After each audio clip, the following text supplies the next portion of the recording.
نبع الإخاء بدارنا يتدفق، يسقي قلوبا بالعزيمة تخفق. نقش على جدرانها لن ننثني، وإلى العلا أرواحنا ستحلق، وإلى العلا أرواحنا ستحلق. فلنا بسيدنا محمد أسوة، وطموحنا نحو المعالي يسمق. وسنصنع الأيام حبا في غد، فغصوننا بالمكرمات ستورق. سنلبس الأزمان أبهى حلة، ولما سعى أسلافنا سنحقق. حب الكتاب ينارنا بضيائه بسم الله الرحمن الرحيم. الحمد لله رب العالمين، وأفضل الصلاة وأتم التسليم على سيدنا محمد وعلى آله وصحبه وسلم.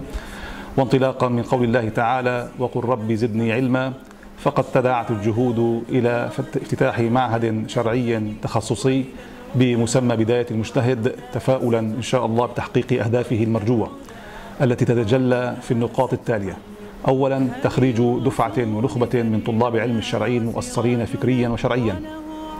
ثانيا، وضع الطلاب العلم الشرعي على أولى خطوات الاجتهاد والبحث. ثالثا، النهوض بالمرجعيات الشرعية في الداخل وإعادة بناء الثقة بها. رابعا، التربية الإدارية والقيادية لطلاب العلم الشرعي. وأخيرا، بث الوعي الديني والفكري في الأمة من خلال هذه النخبة الواعية. أما الفئة المستهدفة من هذا المعهد في الدراسة فهم خريجو كلية الشريعة أو ما يعادلها من كليات أصول الدين أو سواها، ممن تلقوا العلوم الشرعية الأساسية. عن عبد الله بن عمرو بن العاص قال: سمعت رسول الله صلى الله عليه وسلم يقول: إن الله لا يقبض العلم انتزاعا ينتزعه من العباد، ولكن يقبض العلم بقبض العلماء، حتى إذا لم يبق عالما اتخذ الناس رؤوسا جهالا فسئلوا فأفتوا بغير علم فضلوا وأضلوا. ولقد تجسد فينا هذا الحديث وقائع وأحداثا وصورا رأيناها رأي العين. ولتدارك ذلك وتلافيه بادرت كوكبة من أهل العلم في الشام بإنشاء المراكز العلمية والمعاهد الشرعية التي لاحت بشائرها وبدت آثارها ونضجت ثمارها في البلاد ولله الحمد.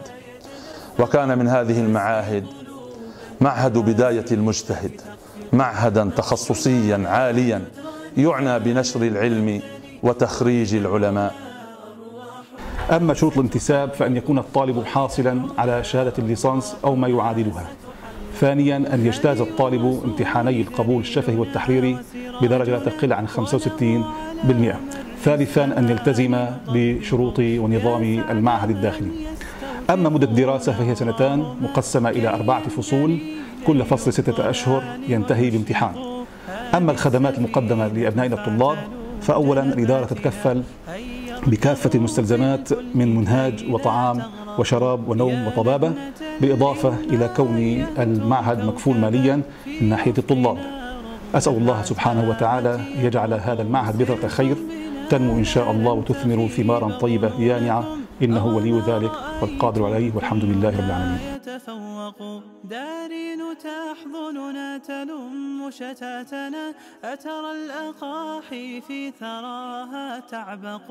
وقف العرادي هنا مجدافنا، في زورق الخيرات دوما نسبق. رباه بارك